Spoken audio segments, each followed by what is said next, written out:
Dobar dan. Danas ću da radim s ovim trofaznim motorom sa kuplunkom. Na njemu ima napisna pločica, nema struja, sad ću je izmjeriti i snagu ću izmjeriti za svaki slučaj, provjerit ću sve, a onda ću ga upustiti u rad pomoću frekventnog regulatora i mijenjat ću mu brzinu pomoću istoga. Pa da to spojim.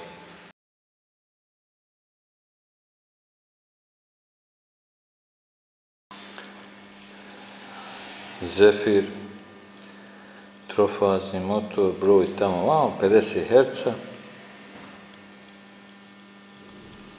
50 Hz, 220/380, vati 370, 2800 obrtaja, svjetlo 12 volti, to ću pokazati šta je. Imamo spoj trouga, imamo spoj zvijezda. Znači ja ću ga spojiti u zvijezdu na 370 volti. Tu su mi spojni vodovi, dosta njih. Tu mi je dovod, trofazni napon. Znači, imam instrumente, vidjet ću koji će mi trebati. Uzet ću sad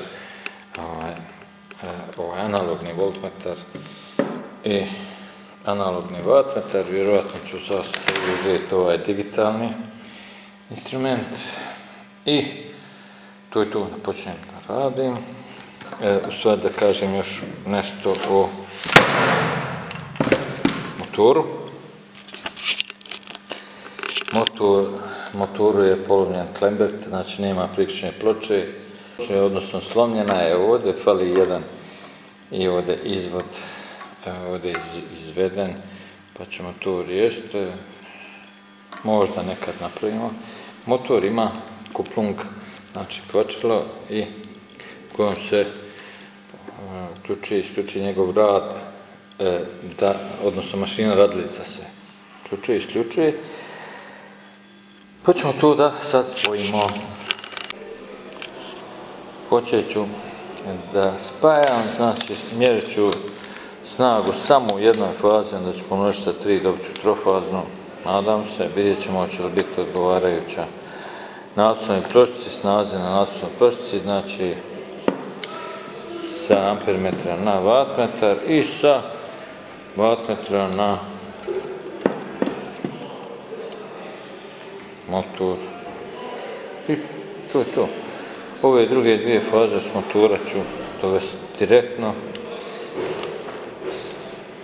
Znači, i praktično je vježba spojena. Još je ostao recimo voltmetar.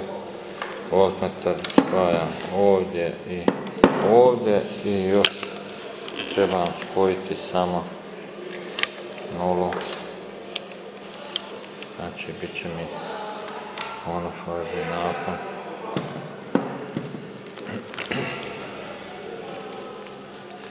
To je to što se ovoga tiče.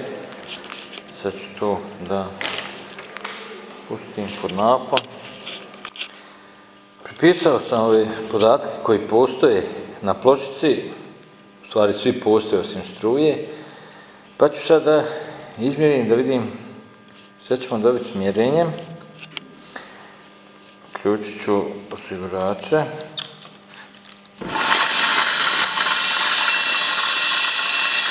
Motor se okreće, ali ima prethodno kuplung i da on ne da neke ruke zelenika.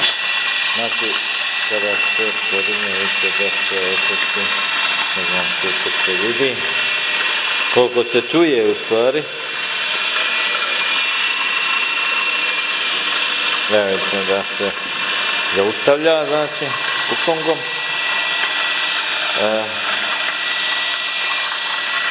Evo na snagu. To je negdje 5 studioka puta 10 je konstanta. Struja je 1,22.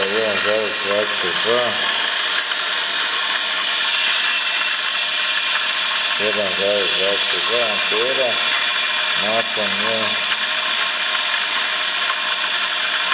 230, znači 300 volti, snaga je 50 puta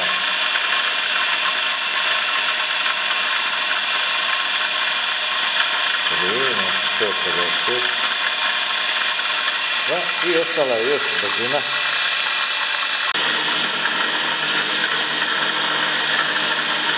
Znam, evo ovdje sam zapisao podatke, malo su drugačiji nego što su naznačeni na pločici.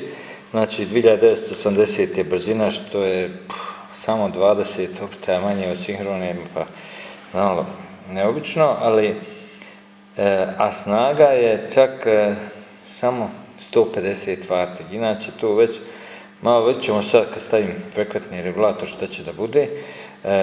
Struja 1,22, pa ćemo i to vidjeti, ona je malo veća nego što bih rekao da bi trebala biti. Sad ću pokazati šta se to desi kada motor radi. Znači, evo recimo uključit ću ga kratko do duše jer nije dobro puno to raditi dugo. Na dvije faze, evo, ne znam koliko vidite da je snaga vrlo velika, a motor se nije okretao, samo je zujao, on bi pregorio vrlo brzo radeći tako.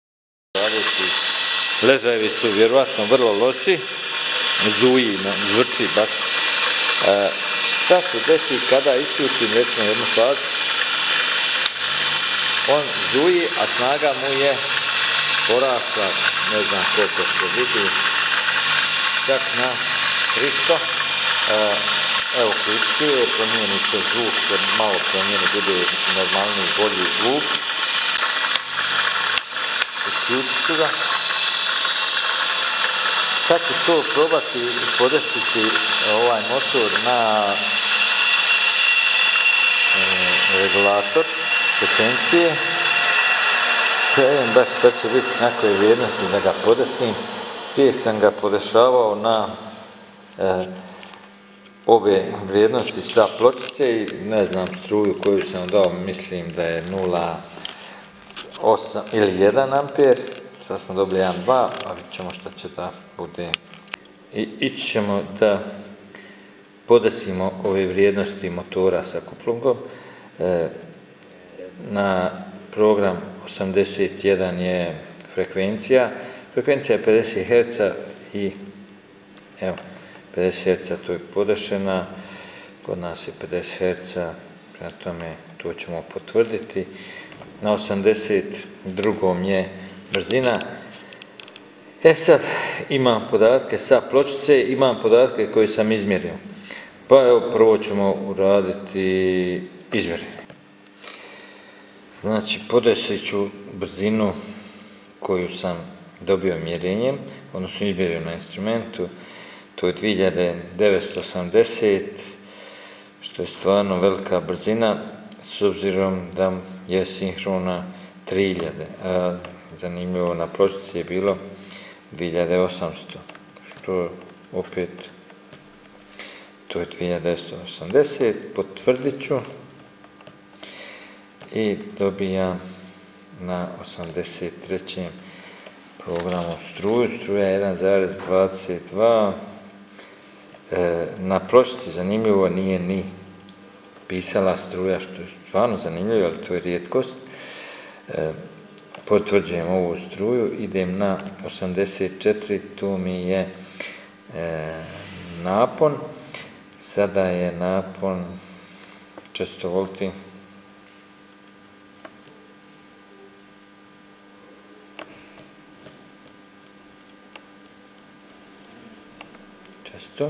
potvrđujem na P, idem na 85 i dobijam snagu.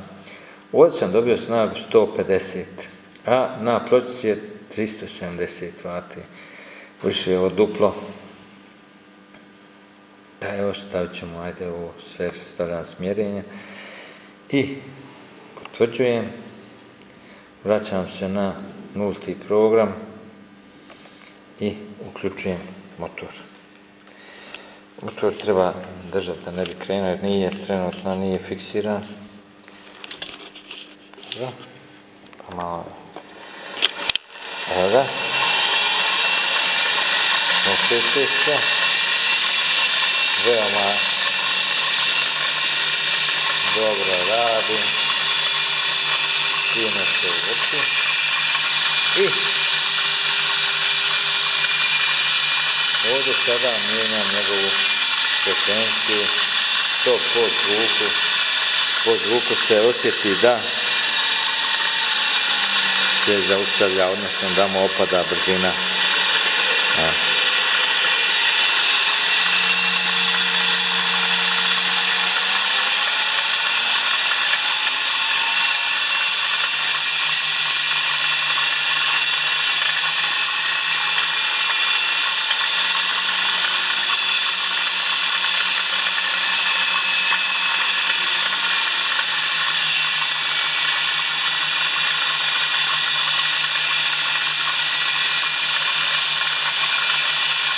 Vraćam ga na nazivnu, a sad ću pokazati nešto što nisam do sad. Znači ovdje je promjena smjera vrtnje motora. Pritiskom na ovo dugme vidimo da frekvencija polagano opada, a kasnije će automatski, znači, počinje motor kad stane da se okreće na drugu stranu, što je isto veoma dobro.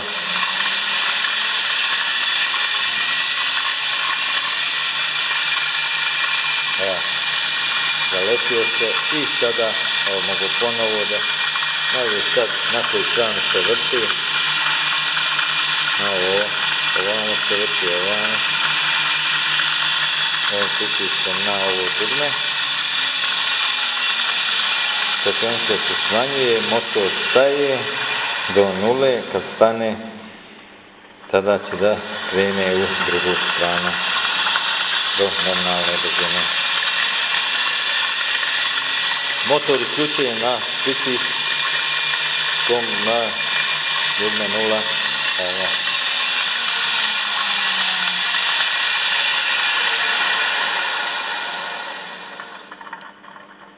Prilikom ovog uključenja i puštanja motora u rad preko frekventnog regulatora sa podešenim vrijednostima, izmjerenim vrijednostima motoru, vidio sam da nešto nije dobro, da se malo baš ne ponaša, pa ću sad, ne ponaša kako treba, pa ću sad probati sa ovim vrijednostima koje su na pločici i struju ću pretpostaviti, znači, evo odmah ću to početi, 81, frekvencija 50, 82, 1880, 1800,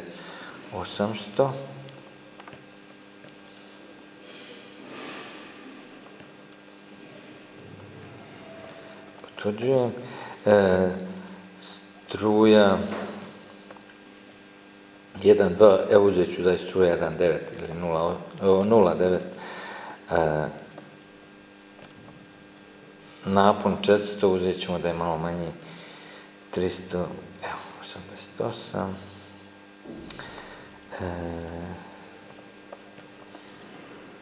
i snaga je 0.37, 370 W je motor, na pločici piše.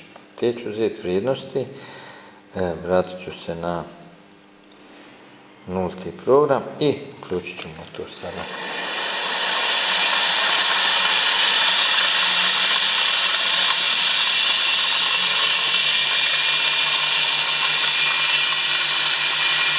Naravno, frekvencija se može mijenjati, brzina se može i također mijenjati, i da stane, naravno, i da se pokrene.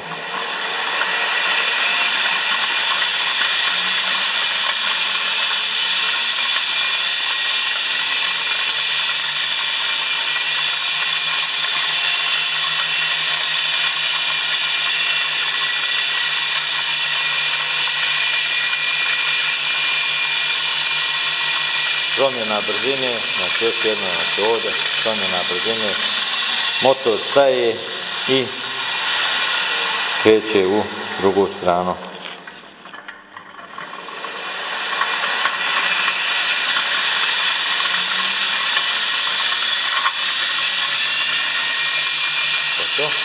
motor uključujemo na nuli, normalno.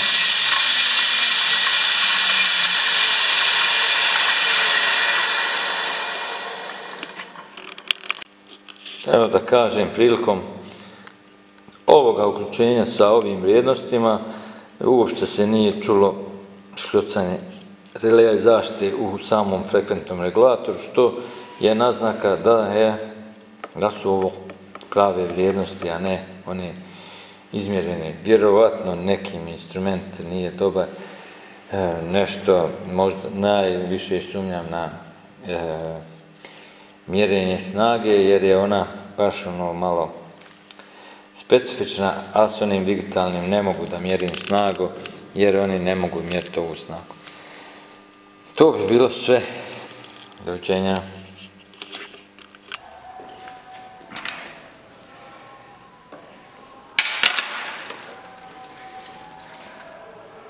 Snimajući juče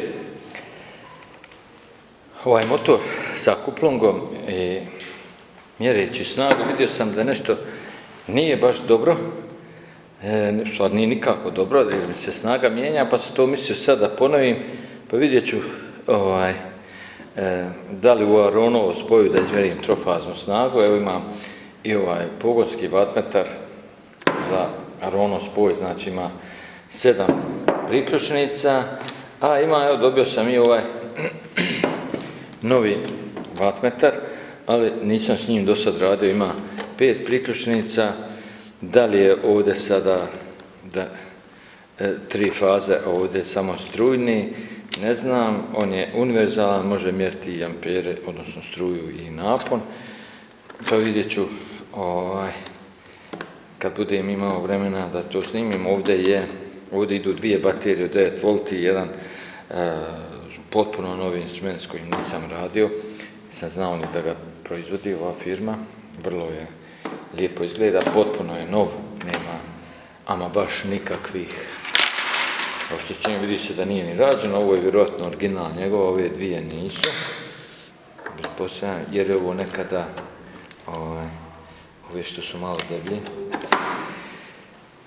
da može da stane utičnicu, tako da bit ćemo sada da to snimim, da vidimo koji je problem kod ovog motora, da li je instrument ili sam motor.